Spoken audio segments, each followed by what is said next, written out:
आपके वर्तमान किए गए कर्म से आपका भाग्य सुनिश्चित होता है। जो आज आप कर रहे हैं वही आपका कल के लिए भाग्य है। भाग्य मीन्स प्रारब्ध। लोग नहीं बोलते हमारे तो प्रारब्ध में जो होगा मिलेगा, हमारे तो भाग्य में जो होगा।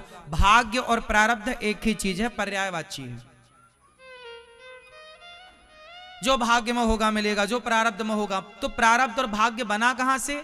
हमारे वर्तमान के क्रियाकलाप से बना। जो हमने किया आज आपके साथ अच्छा या बुरा, वही कल के लिए हमारा भाग्य है, प्रारब्ध है। तो भाग्य के निर्माता भी हम स्वयं ही हैं। भाग्य के निर्माता हम कौन हैं? स्वयं हैं। अब अच्छा भाग, अब आपने किसी की चाकू से हत्या कर दी तो आपका भाग्य गलत हो जाएगा, प्रारब्ध। फिर आपको जेल मिलेगा, कष्ट मिलेगा। फिर आप कहोगे मेरे तो भाग्य में कष्ट है। वो कष्ट भी तुम्हारे ही कर्मों से आया। और तुमने किसी भूखे को भोजन कराया तो उसने भोजन किया, उसको तृप्ति मिली। कल को वो बहुत बड़ा आदमी बन गया, जिसको आपने 2 रोटी कभी खिलाई थी मुसीबत में, वो बड़ा आदमी बन गया। और उसने कभी आपको देखा, रे आपने हमारी मदद की, वो आपको भी अपने साथ रख के आपकी भी उन्नति कराता है, आपको भी आपकी सीढ़ी बन गया। वो आपकी क्या हो गया? सीढ़ी, जो आपको ऊपर ले जाने में आपका सहयोगी बन गया, मदद करने में सही। तो जीवन में जो अब आपकी तरक्की हो रही है, आपका उत्थान हो रहा है, उस उत्थान के जिम्मेदार भी आप हैं, क्योंकि आपने कभी अच्छा किया था, उसका फल आपको मिला। जैसे आपने पढ़ाई के समय पढ़ाई की तो आप सीए बन गए, आप इंजीनियर बन गए, आप डॉक्टर बन गए, आप एडवोकेट बन गए, आप बड़े बड़े पदों में आईएएस बन गए, आईपीएस बन गए, कुछ भी बन गए। तो आपने समय का पढ़ाई की तो बन गए। अब कोई बोले मैं तो कलेक्टर नहीं बन पाया भैया, तो तुमने पढ़ाई नहीं की, तुमने वो मेहनत नहीं की जो करना चाहिए था, वो कहीं ना कहीं कमी रह गई है। कोई बात नहीं, प्रयासरत रहो। तो हमारा वर्तमान का किया हुआ कर्म ही हमारा भविष्य का निर्माण करेगा। इसलिए मूल रूप से है कर्म। पाप और पुण्य में भी सहायक कर्म है। हमने आपका गला दबाया, ये पाप हो गया। हमने आपको रोटी दी, ये पुण्य हो गया। तो कर्म ही तो मूल में आया ना। गला दबाना कर्म था और रोटी देना भी कर्म था। तो कर्म ही पाप पुण्य का निर्माण करता है। गलत कर्म पाप का निर्माण कर देगा, सही कर्म पुण्य का निर्माण कर देगा। तो पाप पुण्य भी कर्म, मतलब मूल में है कर्म। आप ये हाथ हिला रहे हैं, ये भी कर्म है। अब ये हाथ हिलाना ये भी कर्म है ना। अब ये आपको डिसीजन लेना है कि आप किसी लड़की को देख के हाथ हिला रहे हैं, लड़का को देख के हाथ हिला रहे हैं, या भगवान को देख के हाथ हिला रहे हैं कि प्रभु मैं आ गया आपके दर्शन करने के लिए। हाथ तो दोनों में हिलेगा। अब ये आपका ये डिसीजन है कि किसके लिए हाथ हिलाना है ना। मैंने कल ही आपको समझाई एक बात बढ़िया, कि हमने पुष्पों की माला खरीदी और वही माला उसी दुकान से उतने ही पैसे में एक दूसरे व्यक्ति ने भी खरीदी, पर एक ने भगवान को चढ़ाई और दूसरे ने एक वैश्या के कोठे पर जा रहा था तो वैश्या के लिए लेकर गया। एक ही दुकान से 2 माला खरीदी गई, दोनों 20-20 रुपए की थी। एक भगवान के लिए खरीदी गई भक्त के द्वारा, एक कामी के द्वारा वैश्या के लिए खरीद। तो पैसे दोनों में खर्च हुए, पर खर्च करना उसका सार्थक है जो प्रभु के लिए खर्च हुआ। जो एक स्त्री के लिए खर्च हुआ वैश्या के लिए, वो व्यर्थ है। हाँ या ना। यहां तबला बजता है, बोलो हाँ। यहां ढोलक बजती है, बोलो हाँ। लेकिन जब वैश्या नाचती है ना, वैश्याएं भी मुजरा करती हैं, ताता थैया करके नाचती हैं। तो वैश्याएं जहां नाचती हैं वहां भी तबला बजता है, और भगवान की आरती पूजा जहां होती है वहां भी तबला बजता है। दोनों ही तबले में बकरे का चमड़ा जड़ा हुआ है। दोनों ही तबले में बकरे का चमड़ा लगा हुआ है। दोनों चमड़ों से सुर निकल रहा है, पर एक का सुर वैश्या को नचा रहा है, दूसरे का सुर भगवान को प्रसन्न करने के लिए निकल रहा है। तो बस यही है कि तबला तो तबला है, पर वो बज कहां रहा है, मंदिर में या वैश्यालय में? बात समझ में आ रही है ना आपके? ईश्वर ने हम सबको सब कुछ बराबर बराबर दिया है। 2 पांव आपके 2 पांव हमारे, 2 आंख आपकी 2 आंख हमारी, 2 हाथ आपके 2 हाथ हमारे, सब कुछ बराबर, कोई चीज ज्यादा नहीं है आपके पास। ईश्वर के घर से जब आए थे हम लोग तो सब बराबर बराबर लेकर आए थे। ईश्वर का बंटवारा बिल्कुल परफेक्ट है। माना कि कोई अंधा कोई लंगड़ा है, वो ठीक है कि उसका प्रारब्ध है, पर लगभग हम सब लोग 99% सबको ईश्वर ने बंटवारा बराबर किया है। क्यों मेरी माँ? तुम्हारी भी आंखें 2 हैं, पड़ोसन की आंखें भी 2 हैं, तुम्हारे भी पांव 2 हैं, पड़ोसन की भी आंखें 2, हमारे भी पांव 2, आपके सब कुछ 10 उंगलियां हैं, ये देखो सबकी 2 अंगूठे और 4 उंगलियां, एक एक हाथ में 8 उंगलियां और 2 ये अंगूठा, 10 टोटल। पांव में भी यही सिस्टम है, हाथ में भी यही सिस्टम है। तुम्हारे भी नाखून है, हमारे भी, तुम्हारे भी बाल हमारे भी बाल, तुम्हारे भी नाक में 2 छेद हमारे भी नाक में 2 छेद। क्या अलग है? कुछ भी अलग नहीं है। ईश्वर ने बंटवारा जब किया तो सबको एक सा दिया।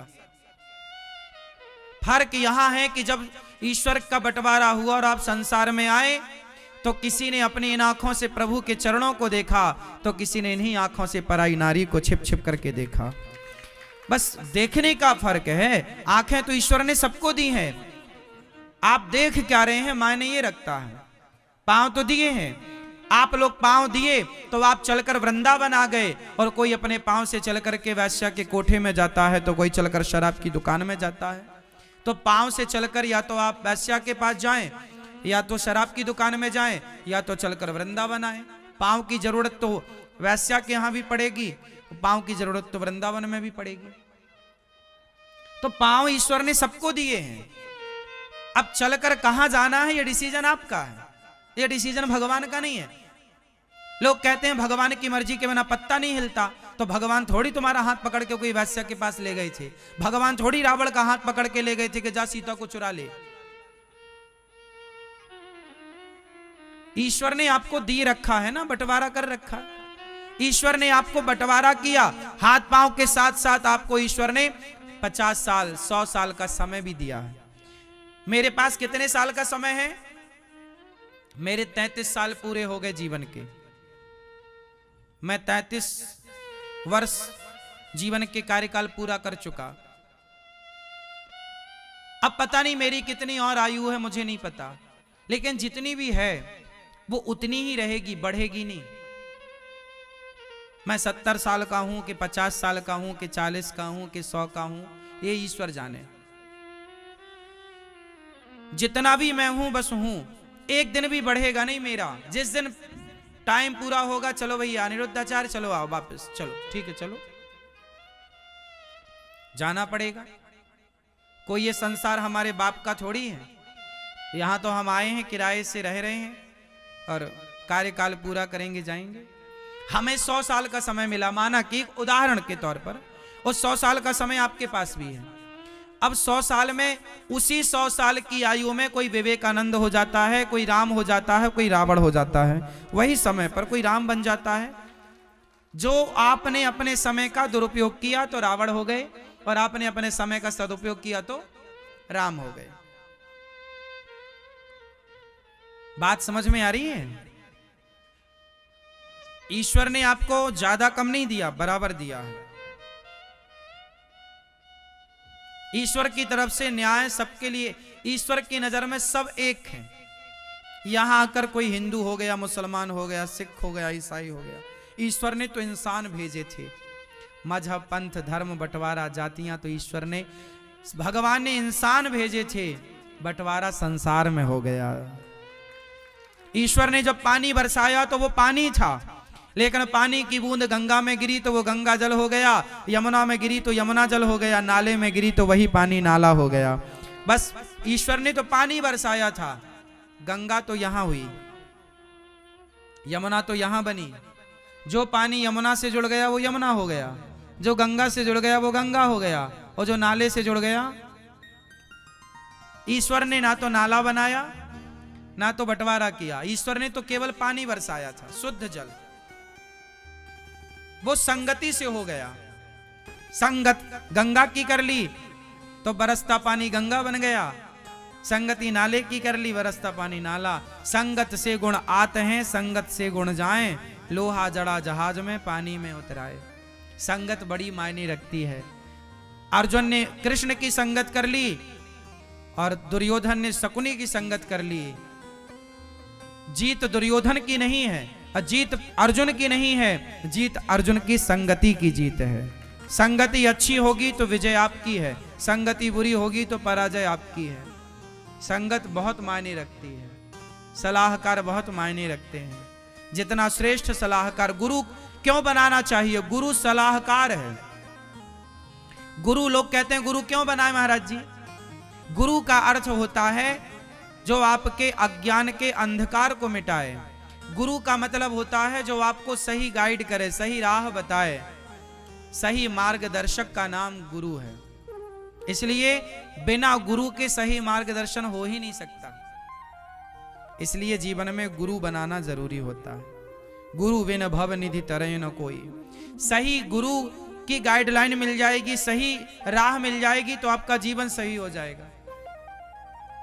ध्रुव को नारद जी जैसे गुरु मिल गए तो ध्रुव का जीवन ठीक हो गया। रावण को सही गुरु नहीं मिल पाए, मिले भी शंकर जी उनके गुरु हैं, पर वो गुरु की बात माना ही नहीं। शंकर जी गए तो थे समझाने हनुमान जी के रूप में, ए रावण समझ ले। शंकर जी गुरु हैं रावण के और शंकर जी हनुमान जी हैं, तो हनुमान जी गए तो थे समझाने, पर कोई चेला गुरु की बात माने ही ना। आपने गुरु बना तो रखा पर मानते कुछ नहीं है, तो भी कल्याण नहीं है। रावण ने नहीं माना। आप बढ़िया से गुरु बना लो पर गुरु की बात ना मानो। अब हनुमान जी से बड़ा गुरु कौन होगा?